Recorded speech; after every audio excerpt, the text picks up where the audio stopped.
Hello, screenwriters, and welcome to Writing for Screens, the Screenwriting Step-by-Step Project, episode number 66.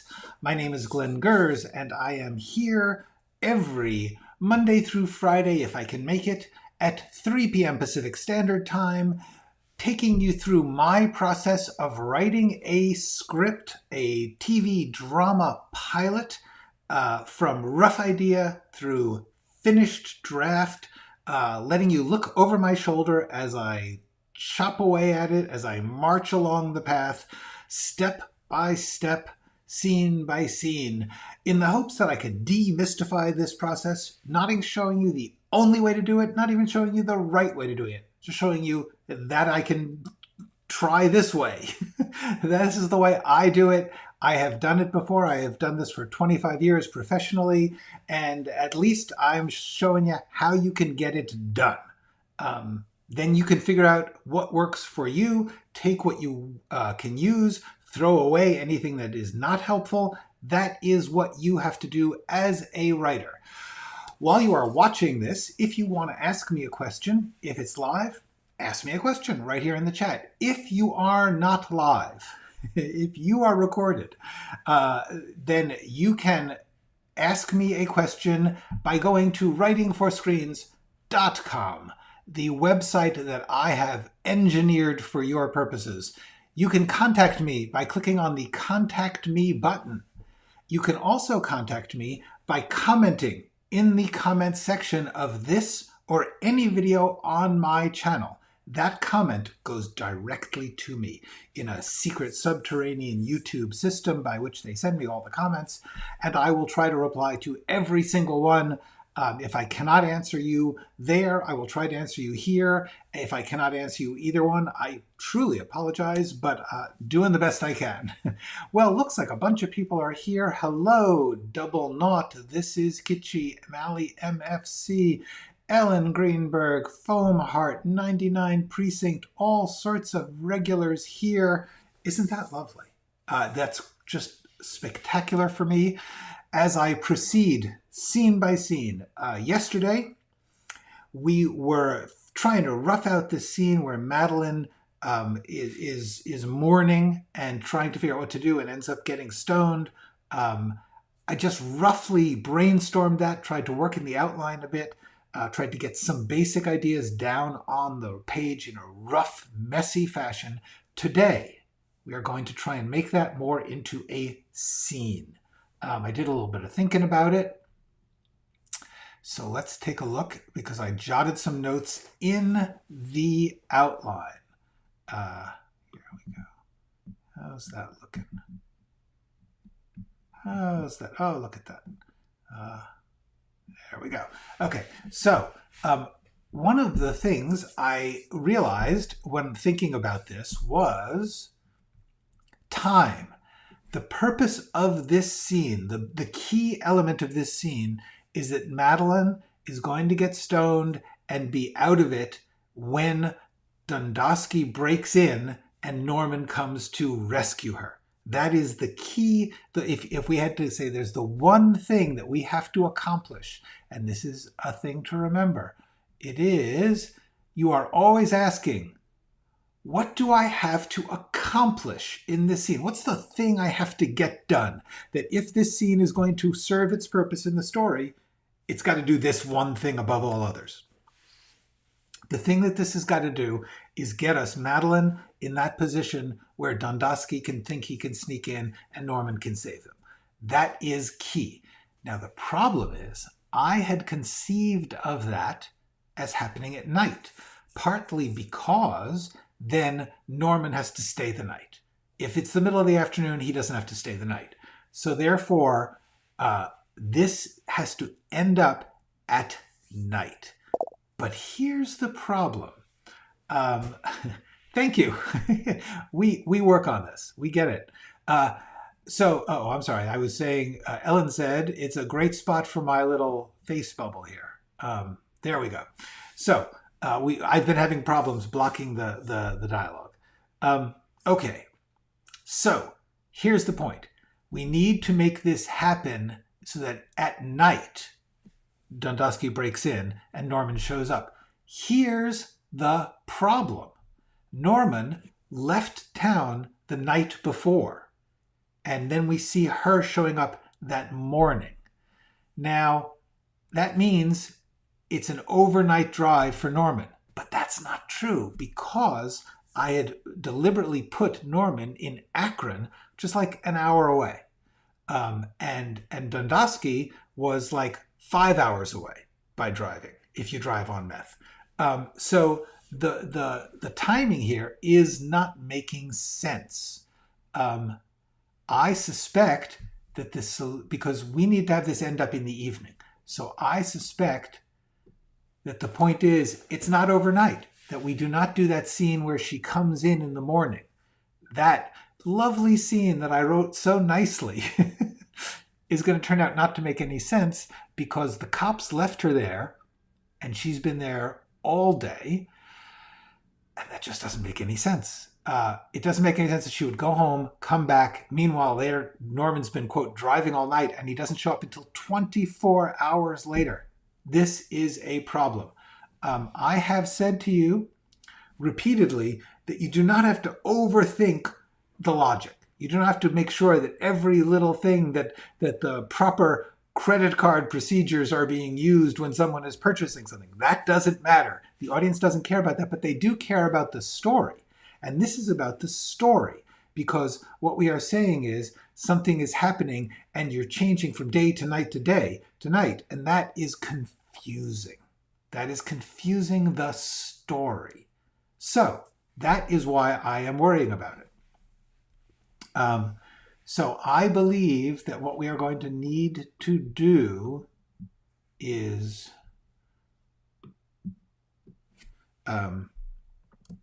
change the time. This all takes place in the afternoon and evening after her talk with the police in the morning. So it's all one day. I hope this does not come back to bite me later in that I find out there was some really important reason that I made this take so long. I don't think so. At least I have the tendency to say, oh, that sequence is over. Now we will move right. You want to change to a new sequence. It's a good time to change your day. Give it some time. But in this case, we're talking about urgency. The whole point is that Norman is urgently running to the rescue. So that is my first assignment to make this happen. But then I asked myself this. I've got all these beats where she's looking at George's stuff, but once again, what do I have to accomplish in this scene? Where is she? Aside from the fact that the end of the scene is that she gets stoned because of whatever happened earlier.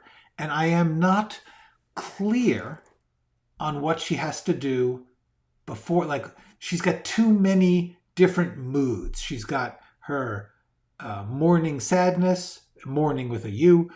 She has her frustration at having it been dumped on her. And she has a curiosity. And that's all true. But I need to figure out what order those go in if I'm going to get them all in.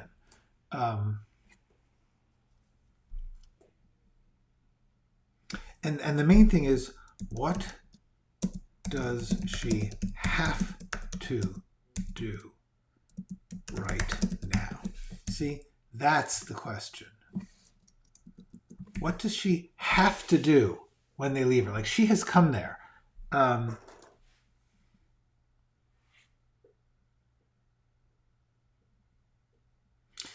And I'm going to need to have her have, this may be a conversation she has with the police officer before he leaves, or it may be a conversation she has on the phone with the people she's working with. But one way or another, she's got to basically tell us what she intends, what her purpose is for being there. at this point, because she went there partly because the police asked her to. But having told them that she doesn't know anything, the question becomes, what's she got to do now?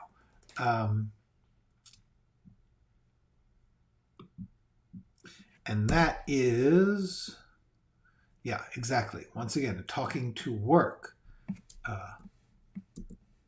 being specific about what she is planning, what she has to do. And then what I figured out, I had a brainstorm, a flash, that she should accidentally find the drugs. In other words, she's basically sort of planning to leave, or in some way this is a surprise, a twist, a little bit of fun. I don't think she is about to discover something, because first of all, she's about to discover something, and if she discovers something, it's going to be hard to make that distinction. And second of all, we wouldn't know what she was about to discover, and we don't need her to discover anything. This is about her feelings, about her emotional situation that puts her in a place where she decides to sit in a dead guy's house and lose it. And that's really the point. The key is her emotional state.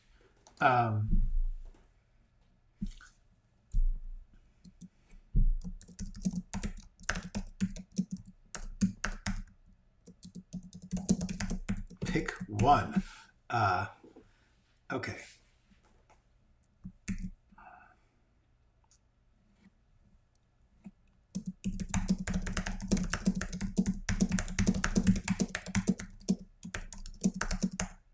Okay, so this is...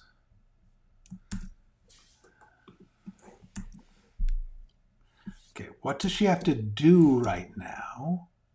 That is a good question, Glenn. Does she have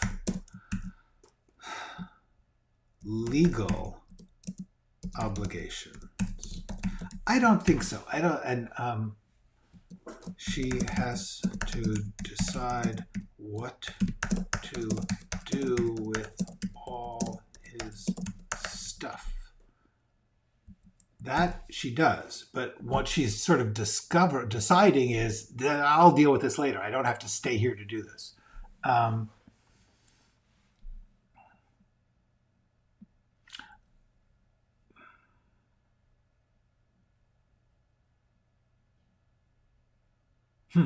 I'm trying to decide about the what does she have to do in this legal obligation thing. There's like I said, there's a lot of places where I can have her explain or have explained to her what she has to do as the person who has just inherited all this.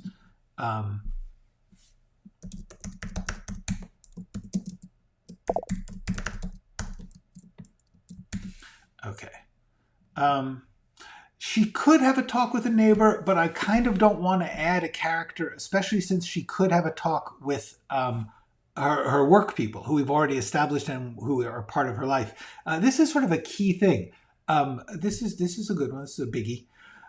In general, don't add elements if you can help it. Use the ones you have. Use what you have. So if she already has in her life a job that we've established is important to her, and we've established that she left it, so therefore there's a natural person for her to talk to.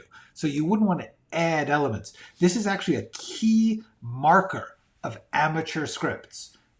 Is cluttering with a whole lot of stuff that you do to patch a problem.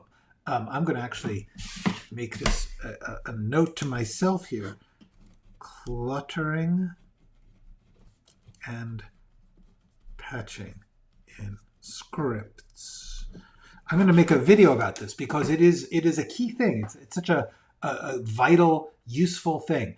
I believe it's actually even useful in novels or games or anything, but especially in scripts, because scripts are so condensed. Scripts are so stripped down, and even the most sprawling, 68-hour series is still remarkably condensed in scene per scene dialogue moments. So you do not want to add an element that you are not going to use again or that is not integral to the story if you can help it. Sometimes you want to add something because it's like a relief or a break, but in this case, we've got a lot coming at us. And what we really want to do is use what we already have.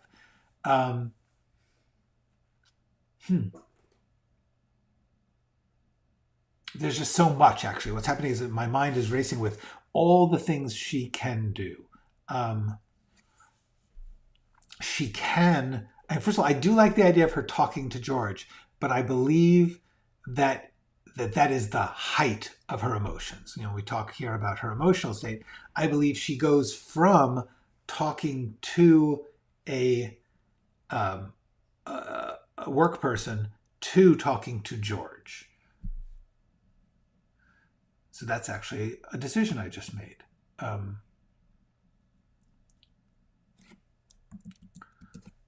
The shape of this scene equals talking to work, then talking to George. Okay, that is good. Okay, I'm going to take a look at this because what we've got here, it's, by the way, is not good. It's not what we want.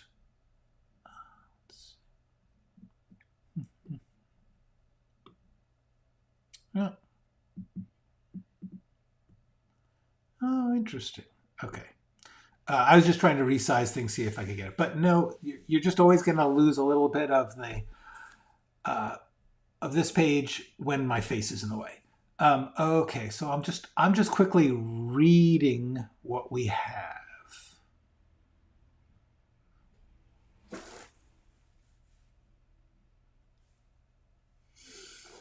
Okay.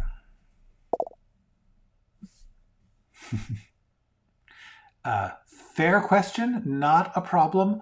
And thank you for stumbling. Nice to meet you.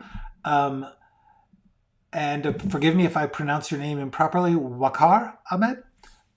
This is a 60-minute pilot. My theory, obviously you don't actually control where it goes, but you do make choices. I am choosing to have this as a 60-minute streaming service type hour-long drama series. I'm thinking of it as being very serialized, a single story that you're really watching in chapters, and no commercials.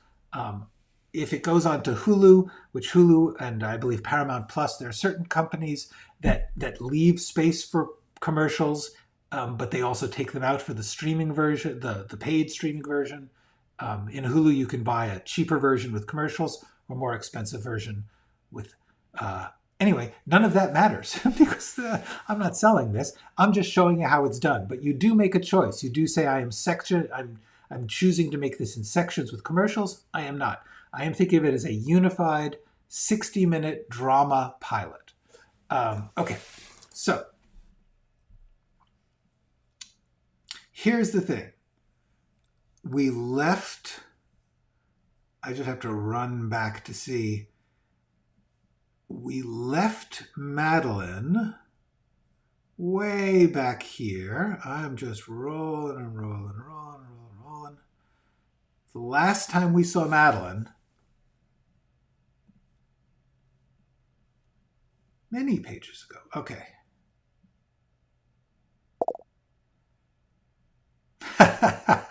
Yes. Yeah. Thank you. That's cool. Points for me. Okay. All right. So what's happened? Okay. Here's what happened. The last time we saw Madeline, she had come to the house in the morning. The police have rather been nasty to her and then left her in the crime scene, in the dead man's place.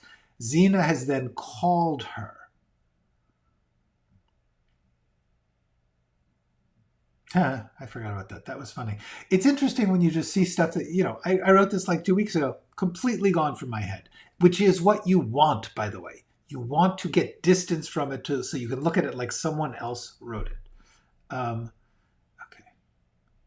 Okay, so the last thing, this is perfect actually. The last thing we saw was Madeline was left middle of the day in the house. So now, sorry, I'm gonna really zip past here to get down to the end again. Okay. So instead of all right. So what we're going to do is have this be just dusk, sunset, dusk. It's not night yet, which means that this, yeah. Okay, we're cool. We're cool. It's good. We're all right. So now, haha, remember when I did the fade out and I talked all about how that was the conclusion of a section? It is, but we're not going to fade out. Because we are really tightening the timeline here. He's heading for Pennsylvania, and now we are going to George's house, and it is the same time.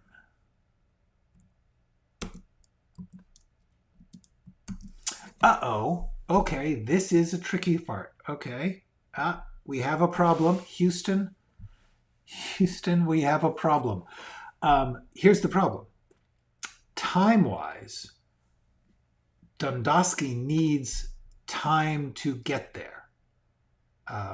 Well, I guess this still works. It's not, okay, here's what it is. What I was going to say was Dundosky needs like 4 or 5 hours. So assuming that that was...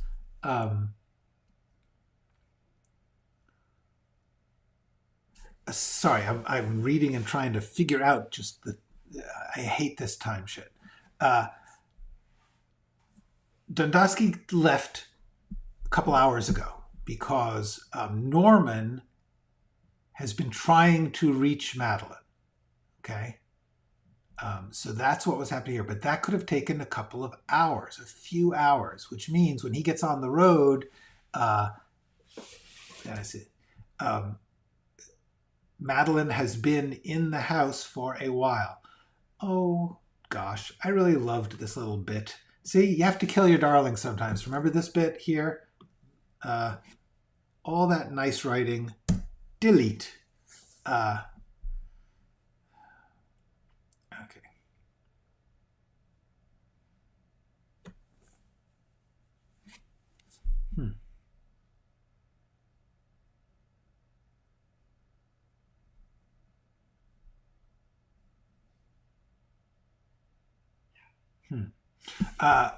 At some point, I need to get to establish.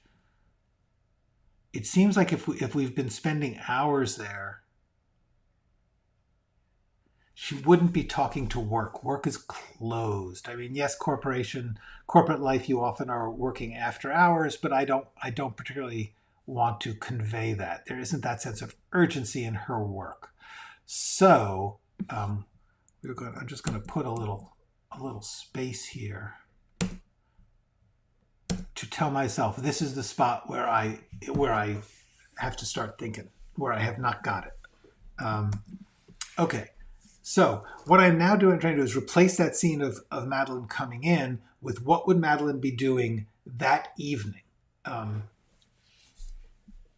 because we sort of cut away during her exploring the house phase. We went away to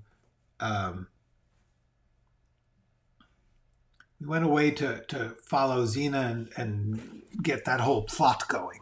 So right now,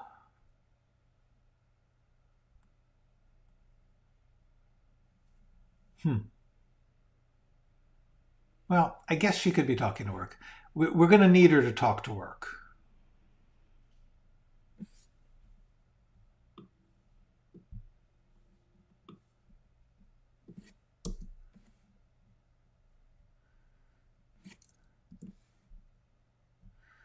All right. Yeah. So what we're doing here is, now what I'm thinking is,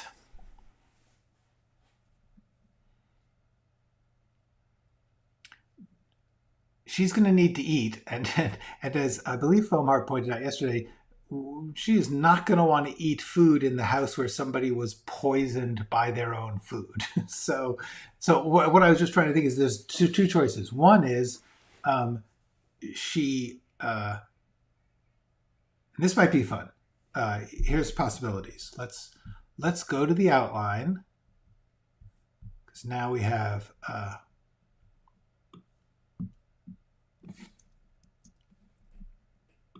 okay, so evening of the same day, Madeline needs to eat. So either she orders delivery food, which allows for fun bit with delivery person, or she's coming in with takeout that she went to buy. Okay, so that's where we are. It's one of those choices. And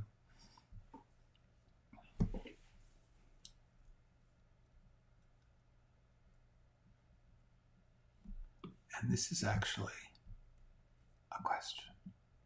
Boom.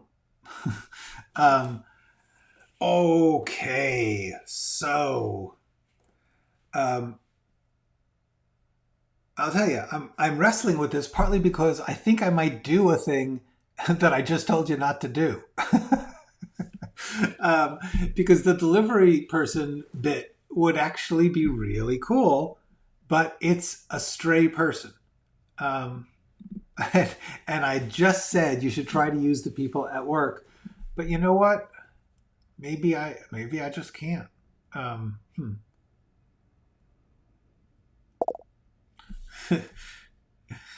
Yeah. I believe I'm going to vote for this, and this is just a really good example of there are no rules, or there are rules, but they have to be balanced against other rules. So, yeah.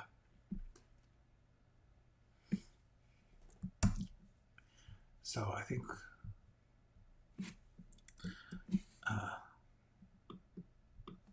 all right, Madeline.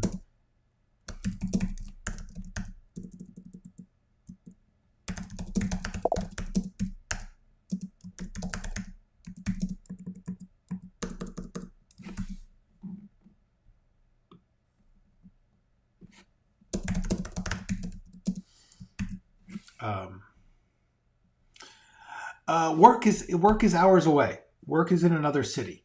She had to come here. So, but nice thought. That would do well. And I think she'll still be on. She could easily be on the phone.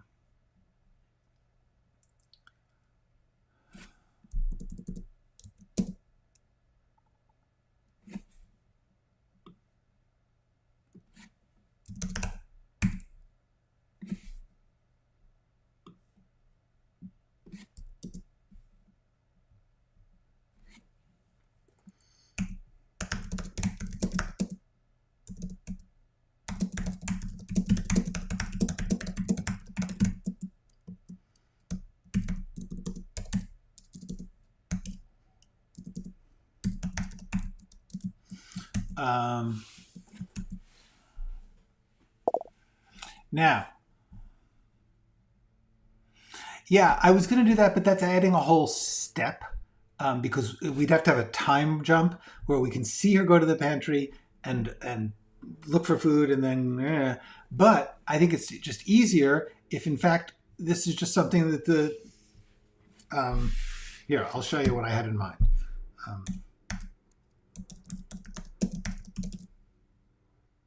Delivery person needs a name, but for now.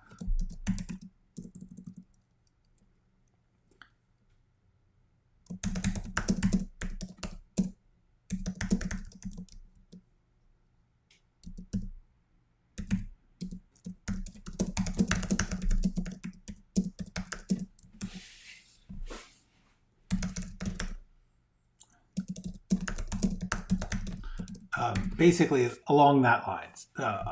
the lines will be better, but this is that's the point. What I'm trying to get to is the delivery person is a local. They would have heard rumors.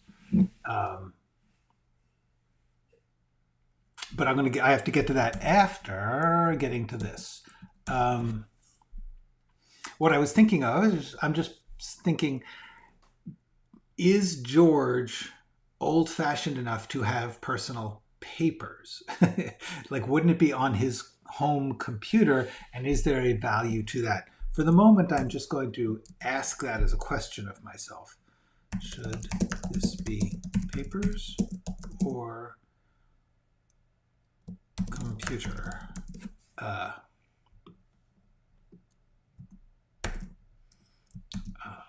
Okay, that is something I will return to later.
Okay.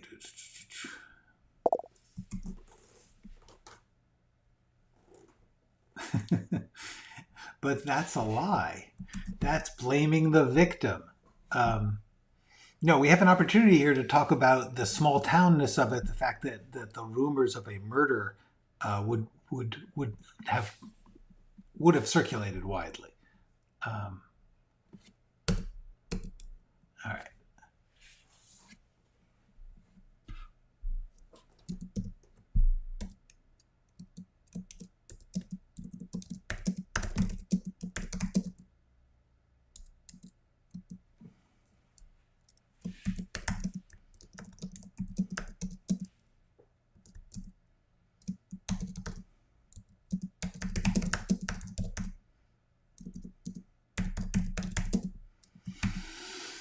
Okay, I believe this delivery person needs a name and a whole personality.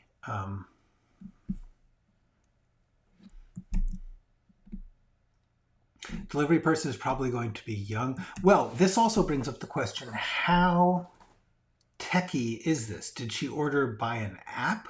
I don't think so. Not in a small town. I think she like used the yellow, like the physical yellow pages, and called for someone to deliver a sandwich. You know, that's it. Revealing Kyle.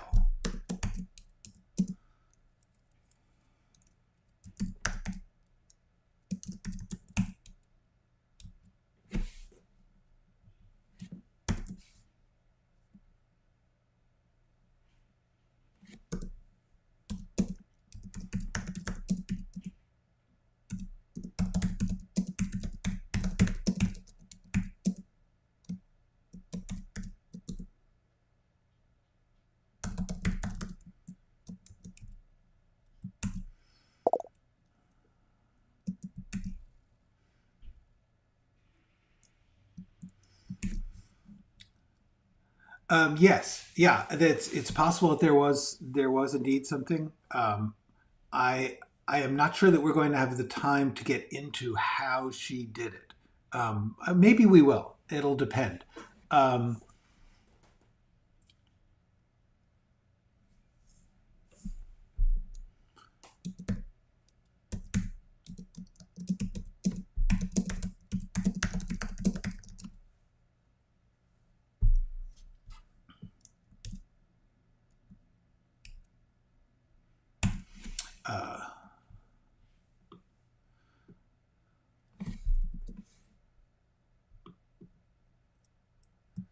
I'm now trying to decide the quickest way to identify a delivery person is to have them wearing some kind of outfit. Um, but I'm not sure that that the eh.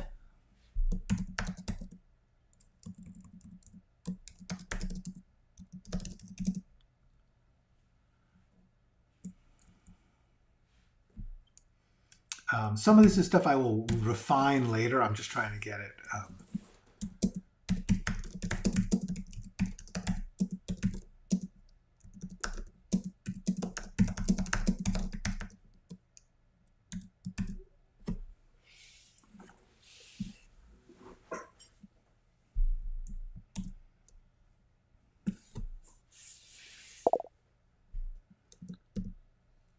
Oh yeah, that's fair.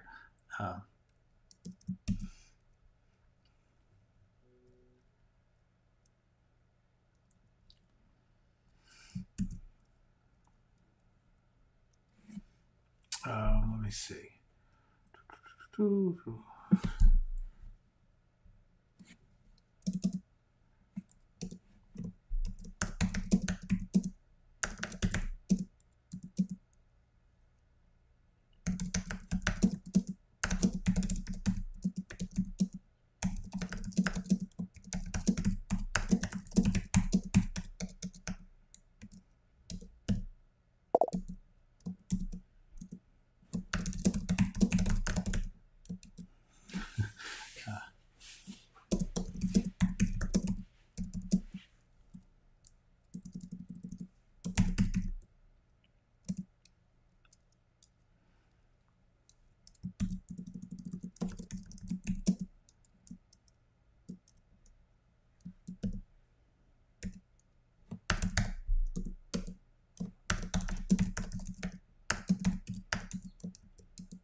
I'm no, she's not going to. She's going to do that with George's stuff. So she wouldn't order it. If she were to order it, it would be rather deliberate, and I want to get more of a sense that she sort of falls into inebriation, not that she's hunting for it. Um,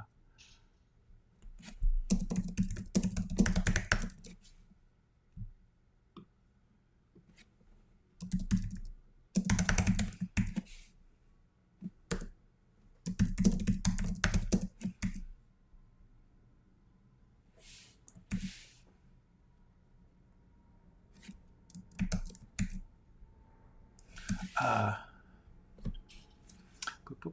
oh, it's 3:39. In a little while, I have to go. I have a student, a private session at 4 o'clock. Okay, let's see what's going on here. So, actually,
Okay, that's a good line. That guy gets serial killed.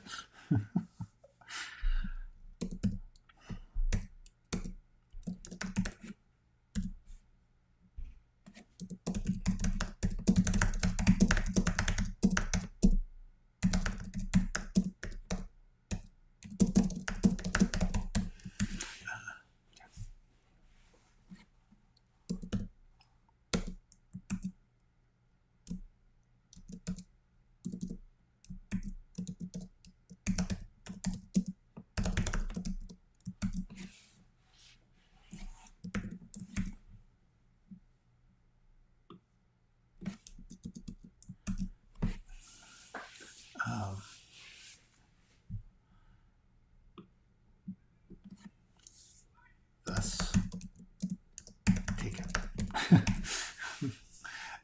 Okay, that's fun. That's a fun bit of dialogue. Okay, success. We have successfully done a bit.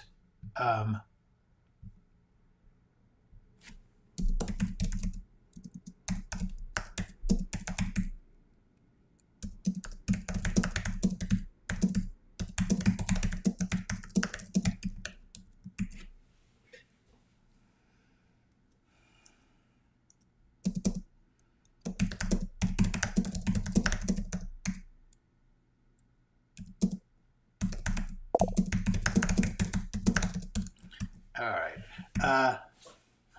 Okay. Cool, cool, cool. I should stop soon. This has been fun. This has been unexpectedly fun, hasn't it? We have done well. Look, we went from one thing to another. Both things are good. That's writing. That is what happens. You do a good thing, you realize you can't do the good thing, you have to do another good thing. That's okay. That is the way it goes. We're into an interesting little zone here, and that's cool. It's all cool. We've got a scene started. We'll do more next time. Okay, groovy, groovy. Great to see you guys. We have made progress. I will. I may do another session of this tomorrow. I may do an Ask Me Anything. I don't know. I'm flying by the seat of my pants. It's craziness. Stay tuned. Who knows what will happen? Okay. Ciao.